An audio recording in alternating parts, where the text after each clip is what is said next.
Sunday jam, and there I am, just my dad and me, slapping fire, talking jive, cool as we can be. Top of the stairs, smoke everywhere. Well, if you like that, you're going to like this show a lot more. Clint Holmes, welcome. How are you, Ed? I'm great. And good. We were just talking. You just came back from a very successful gig, for lack of a better word. Yeah, no, that's the word. That's the word. lingo? That's the lingo. Okay. In New York at the Carlisle Hotel. Yeah. Now, a lot of people don't understand the significance of being an entertainer at the hotel there in the, what is it, the lounge or restaurant? It's the cafe. The cafe. The Cafe Carlisle. Yeah. Famous, has the most incredible entertainment history of anywhere in New York. Well, that's true. I remember the first time Bill Cosby brought me to the Hilton here, before I was a resident and a regular headliner here, and standing on the stage where Elvis stood, and there's a certain history, and Caesar's Palace, standing on the stage where Sinatra and Sammy Davis stood. Well, the Carlisle, in its own way, is the same thing in New York. It's probably the preeminent cabaret in the world. Bobby Short was we know Bobby, played there for 37 years, the quintessential cabaret entertainer. But now, Steve Tyrell plays there, and Judy Collins. It's a pretty fantastic place to play, and it has a great history. And it's a great spot. I mean, the Hollywood elite are there, the New York elite, internationally, and people from over the world are every night. there. Every night it seems you either run into. One night we had Hilary Swank and Mariska Hargitay in the audience. The next night, John Mayer and Katy Perry were hanging out in the bar right next door to us, and Oprah was having dinner with Gail in the restaurant, and I talked to her and tried to convince her to come and see the show unsuccessfully. But every night, literally. George Clooney was there for the opening of his thing. Mick Jagger, Lady Gaga, they all live there. So when you walk out of the door of the Carlisle Hotel, there's almost always paparazzi waiting for somebody. Tom Selleck lives there. You see him all the time in the hotel. It's just a very cool, elegant. They know how to treat celebrity. They give them their space. How does that happen? If somebody calls you and says, "Hey, you want to play at a Cafe Carlisle," or you inquire about it? How does that work? Well, I have an agent, but in this particular instance, and I'll make the story short, but it is interesting. A lady named Cecilia Johnson, who is a writer who lives there, and among other places, she and her husband Seward Johnson, who's the #1 sculptor in the world. Okay, yeah. They're a couple, right? Saw me in Florida. And at the Colony, and she came up to me after the show, and she said, "Have you ever heard of Bobby Short?" And I said, "Of course I have," and I knew him a little bit. Bobby Short's very famous. Bobby Short, 37 years at the Cafe Carlisle. Plays like cabaret kind of music. If anybody remembers the commercial, Charlie, who's da da da da da da da da, Charlie. That was Bobby Short, and he's in the Woody Allen movie. Yeah, the perfume. Yeah. So anyway, I said, "Yeah, I love Bobby Short." 2 weeks later, my agent gets a call from the Carlisle saying they've been thinking about doing a show to honor Bobby Short, and Mrs. Johnson suggested that they talk to me. So I went to New York and I met with them, and we did a show about 6 or 8 months later, hopefully honoring Bobby. And it was the first show after Bobby. Bobby was there 37 years, and he passed away about 6 or 7 years ago. It was the first show to honor him there, and that show was very successful. And now I just did my third one, and they've offered me a fourth one. So it kind of happened as a little bit of a fluke, that I was there and she was there. And so do you do the same type of show there that you do over at the Smith Center? Yes. In fact, we premiered the Bobby Short show at the Cabaret Jazz at the Smith Center. The next show we did was a Paul Simon, Cole Porter mix-up of their music, their love songs, and we premiered that at the Smith Center Cabaret Jazz. How do you match up Paul Simon? Yeah, that was interesting. That was fun. That was fun. I wanted to take a contemporary writer and a classic writer. Cole Porter being the classic, and Paul Simon being more contemporary writer.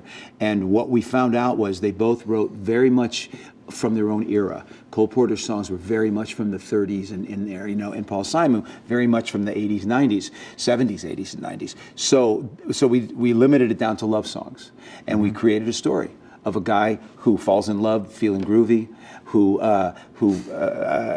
gets married, cheats on his wife and has to recover, and the songs just melded the story. It won the Bistro Award in New York for the best cabaret show of the year, and we developed that here and did it at the Carlisle. And the one we just did was called "Stop This Train," which is based on a John Mayer song called "Stop This Train." The show is about growing up and growing older and leaving your family behind. I used part of my own history with my mom and dad, and that's why I asked you on your phone. You have a picture of the Eiffel Tower. Right. Yeah. The show it takes place a lot in Paris, and this is the first show we didn't premiere at the Cabaret Jazz, which is great because now we can do it there. You know, we will be doing it there probably in January. Where did you grow up?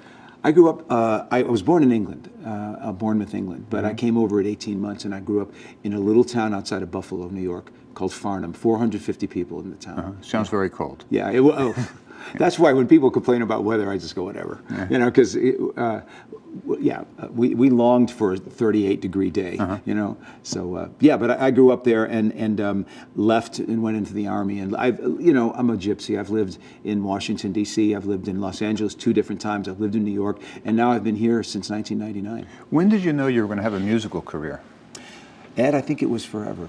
Honestly, my mom was an opera singer, my dad was a jazz singer, and my sister's a singer. I don't think anything was ever entertained seriously. I mean, other than being shortstop for the Dodgers. That was the only other option, and no one wanted to see that. Judging the way you threw that water bottle a few minutes ago, you chose the right career. Path. Yeah. No, I sang from the time I can remember. 5 years old, whatever it was. Yeah.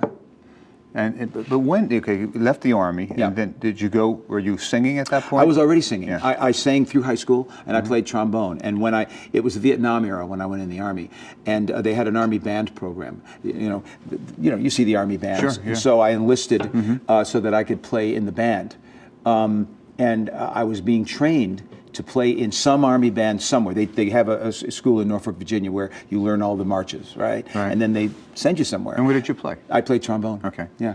And but I wanted to sing, and I kept saying to them, I don't really want to play trombone. And they said, well, we hard don't to sing and play trombone at the yeah, same yeah, time. right. And they said, well, we really don't need any singers, And so it came to pass that General William Westmoreland, who was the big guy in the Army in those days, saw a performance of the United States Army Chorus at the White House and noticed there were no people of color in the chorus.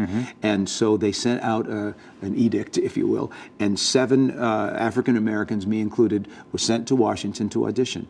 And because my mom made me practice when I was a kid, I could read music, I could learn things really quickly, and I got in. So I, at the time, was the only African American in the chorus. So I spent my next 2 years singing in Washington, D.C.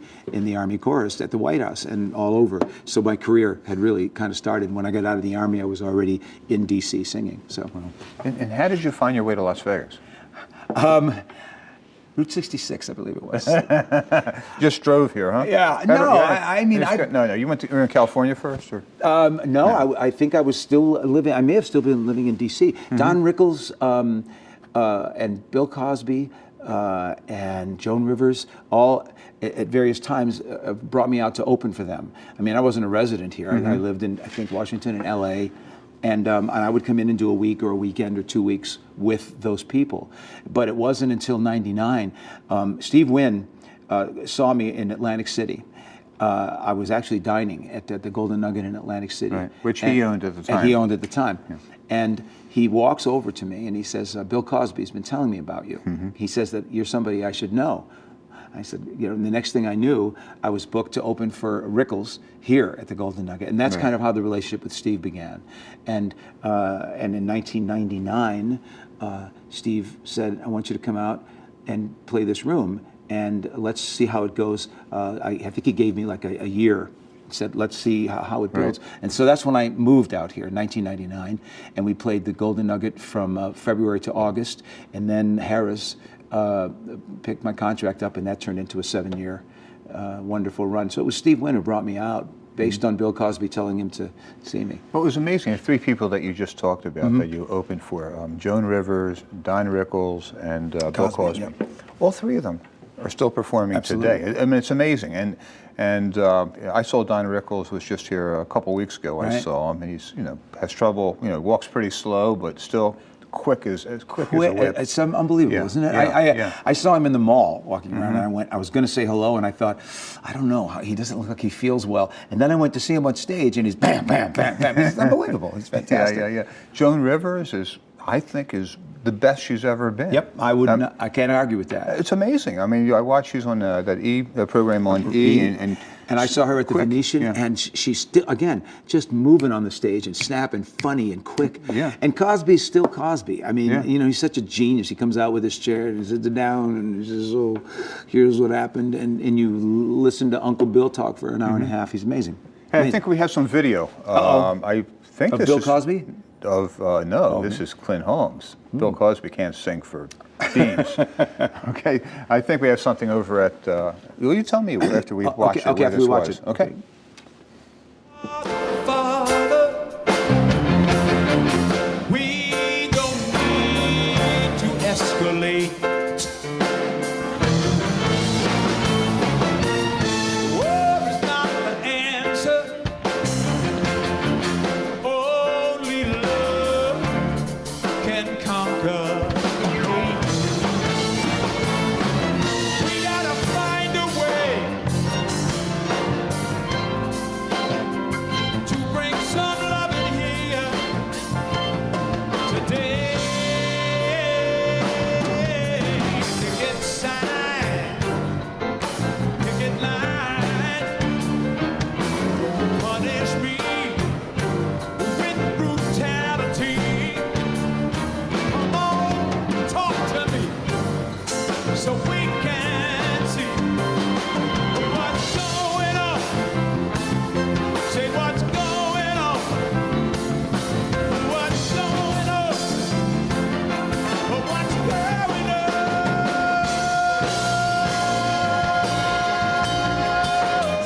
Well, that's an incredible song by Marvin Gaye. Marvin but Gaye. the arrangement that you performed is entirely different. Yeah. I wanted to find a different Do you way. do that? I mean, how does that work? How do you take a song like "What's Going On"? I mean, it's an incredible song. Everybody knows it, and then make it your own. I feel like if I don't have anything to bring to the song that's my own take on it, why do it? I mean, Marvin Gaye did it okay. So when a song like that comes along and I want to do it, for whatever reason I want to do it, I sit down with Jeff Nyman, who's my musical director, and we start playing around with ideas and how can it still have its integrity but with a different take. And in that case, I felt like that song has so much to say. Even now, Yeah. It was written in the '70s, but it still speaks to the state of the world. So anyway, so that's why we did it, and we just decided to do it a bit more as an anthem, and it gets a huge reaction, and that was done with an orchestra, symphony orchestra outside of New York. Is that more difficult to sing with the symphony orchestra than it is just with a small, It's band? different. It's different. I actually, the symphony, like when I get to perform with the Las Vegas Philharmonic, lifts you. There's so much coming from behind you, so much power and richness that you just feel lifted off the floor. On the other side, it limits you because you can't go off and change things. Right, So, but I love it. I love both. I love the small group, like at the Cafe Carlisle. You were usually 4 or 5 people. At Cabaret Jazz here, every month we shift the show. We change the show, and so sometimes I'll be with a trio. Sometimes I'll add horns. Sometimes but it's always a small group. Which is the essence of the two words, cabaret and jazz, which the room is built upon. And you're at the Cabaret Jazz every month. Yep. Right, for 3 days? The first weekend of every month, which is not always first, second, third. Sometimes it's the first Friday, Saturday, Sunday. So I know in November it's the first, second, and third. In December I think it's the 6th, 7th, and 8th. But it's the first weekend, official weekend each month. And when do you start working on next month's show? Oh boy, all the time. I mean, the show we're doing this month is what? What are you like November? What are you doing? Bacharach and the Beatles. Oh, okay. So incredible. Yeah. We did it about 6 months ago, and it was one of the most popular shows we did. So we decided. I mean, there's such a wealth of material to do Bacharach Beatles 2. So it'll be some of the material we did, but also some additional material. Yeah. The catalog is so wonderful. How do you choose what you're going to? I mean, you look at McCartney, Lennon, you look at Burt Bacharach. I mean, it's like every song that Dionne Warwick ever sang, among others, right? Well, Raindrops we are doing Raindrops, but the interesting part is again that if I'm going to do those songs, I got to find. So I have to love it.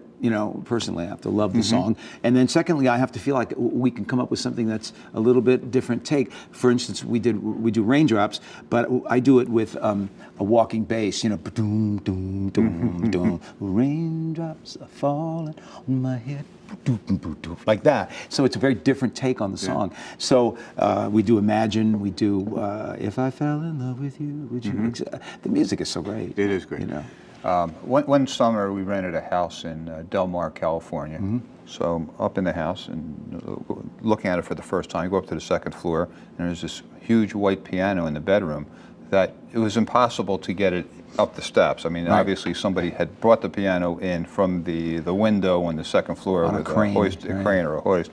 And it turned out it was Burt Bacharach had rented the house and composed Raindrops on that piano at the beach as it was raining one day in San Diego. That's fantastic. What a great story. Yeah.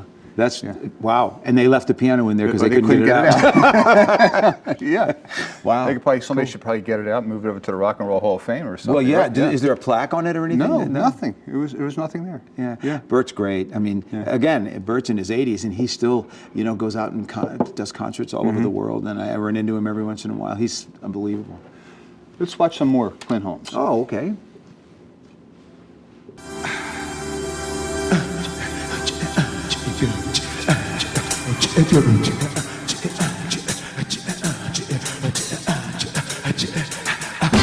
Get me out into the nighttime. Four walls can't hold me tonight. If this town is just enough, let me take a bite. If they say why? Tell them that is a human nature. So why does he do me that way? I said why? Tell him that is a human nature. Why does he do me that way? I like living, reaching out. Well, you have some great selections of music that you do. I mean, it's a Michael Jackson number. These are the masters that you're singing. Well, yeah, why not? I'll tell you why not. Because because people are critical. If you don't do it right, I mean, you have such a high expectation that only it's so easy for things to go bad. Again, and I know this is the third time I've said it, if I don't have something that I think I have to offer the song, then I'm not going to do it. Because obviously all those songs have been done with the people who wrote them, with other great artists. So I don't want to just sing it. That was after Michael passed away, they did at the Pearl here, they did an event, and I was asked to be part of it. So that's why we did that song, and we changed it up a bit. And now I do that song everywhere. We kind of have our own version of it. That was the first time that show. I hate that jacket I was had on. So it looked okay. Yeah, it's to be. But anyway, I understand what you're saying, but what happens a lot is when we hear songs over and over and over and over again, they become like wallpaper. Right. We don't pay attention to them anymore. And so sometimes you can find a way to sing a song everyone knows, and I get people who come up and say, I never listened to it that way before. So that's always really a joyful thing when people find that. Yeah, and you ever run into a song that you really want to do or you have done that you just can't nail? Oh, occasionally. Occasionally. Do You Know the Way to San Jose was one I remember. It's a Burt Bacharach song. Bacharach song. There's something about it. I couldn't find anything. I mean, I could sing it. I just, it was like, I didn't sing it well, and I love the original record of it. It's fantastic, So yeah, you do find them. But generally speaking, I'm an attack dog. I mean, if I get into it, I'll fight it until I find something, to find something of my own to bring to it. Yeah, it's got to be very difficult to sing something that Dionne Warwick has sung and again, you got to find your own way. I'm not going to do what she did. She already did it. Yeah, and an incredible voice. Oh, just Dionne, incredible. I've known her a long, long time. Dionne, and she still sings great. But you know what, Ed? There are a lot of great. I mean, such an understatement, great songs in the world. And one of the joys of working Cabaret Jazz the first weekend of every month is that we change the show every month, which means I get to explore new songs. And I've learned in the past 2 years that I've been there so many new songs just based on the fact that we do a different show. My catalog, I mean, when I was at Harrah's, I had a show. I did that show for about a year, and that's kind of all I did. And then we'd say, okay, new show, and we'd build one. Does that bore you when you do that? It doesn't bore me because at Harrah's I had such a great band that it was alive and special every night. But I love the idea of learning new songs every month too. It's fun. And as I say, I mean, now when I go out on the road, if I go to, anywhere, to work, we just go, what do you want to do? You want to do this? Let's do this. And there's so much to choose from. It's great. How much rehearsal do you do before you actually go on stage with the song? Well, Jeff Nyman, who's my musical director, is like me. He's kind of an attack dog. When we talk about an idea, he works really hard. And then by the time we get together, he usually has 2 or 3 ideas, and then we kind of narrow it down. So there's a lot of pre-rehearsal. Jeff and I work, and then Jeff will write the arrangement, and then about 2 days before we open, we'll get our band together. So the band will rehearse probably twice, but all the work is done before that. All the research and all the work is done with Jeff and I before that. I think we have one more clip. Uh-oh. Let's take a look at what we have. I did my best. It wasn't much. I couldn't feel, so I tried to touch. I told the truth. I didn't come to fool you. And even though it all went wrong, I'll stand before the Lord of song with nothing on my tongue but hallelujah, hallelujah,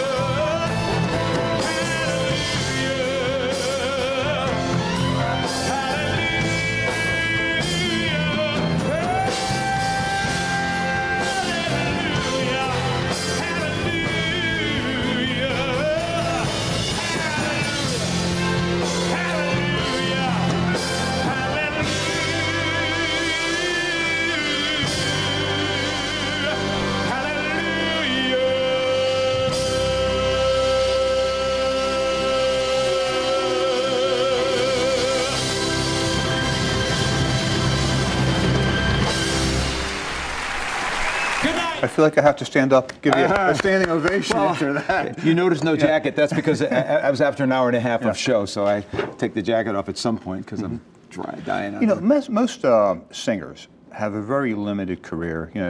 Maybe they have a hit song and it's a kind of a flash in the pan. But more importantly, as you get older, your voice changes. Who was I listening to? I'll say this. I mean, I was listening to Elton John recently. He doesn't sound like he used to sound, 20 years ago.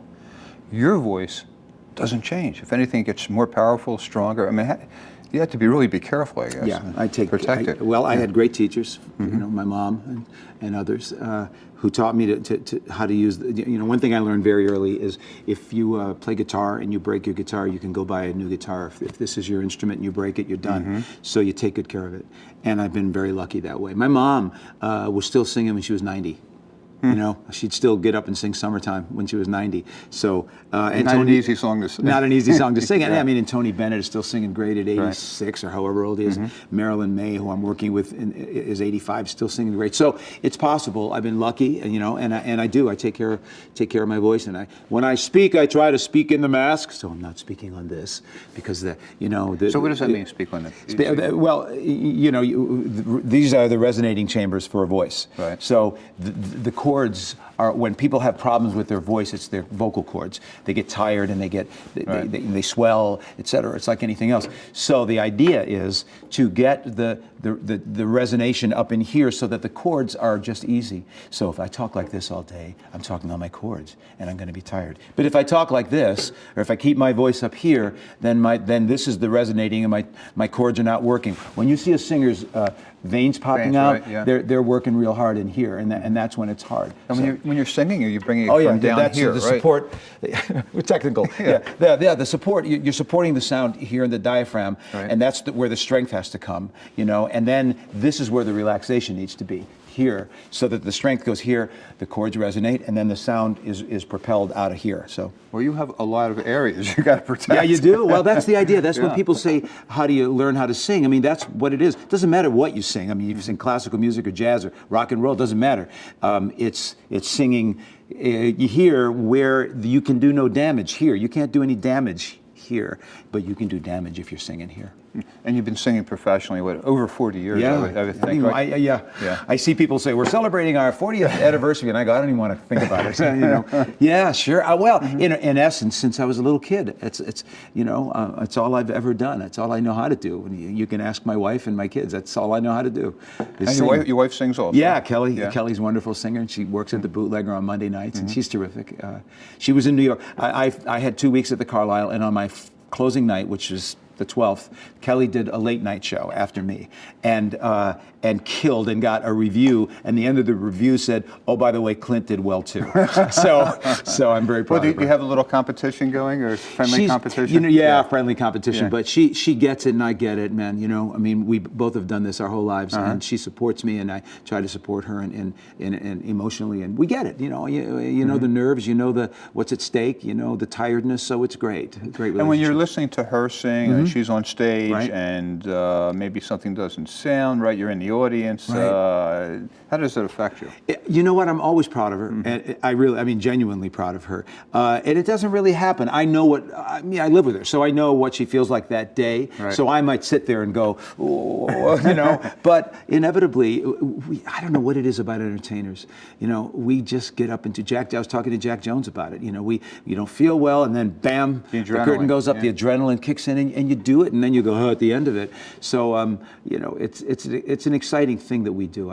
You know, exercise, sometimes before you work out, you feel, oh, I'm really tired, I don't feel like doing this, and you end up having a great workout. Right. And then Yeah, sometimes exactly the right. opposite could be true. Does that happen with singing yeah, too? and I love to work out before. When I was at Harrah's, I often would play tennis at 4 and play from like 4 to 6, go right to my dressing room, get in the shower, and jump on stage at 8 o'clock. It was great because I was still in that heightened state, you know. So exercise means a lot to me. I mean, I try to play tennis or work out, you know, 6 days a week, you know, to stay ready. But yeah, the idea that sometimes you're backstage and it's like, oh boy, and then you get an audience that's up.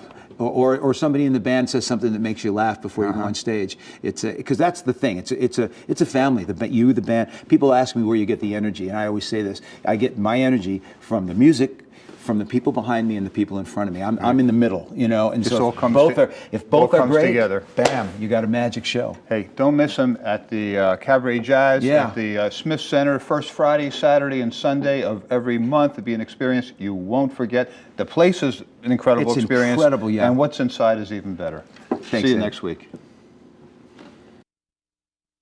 We gotta find a way to bring some love in here today.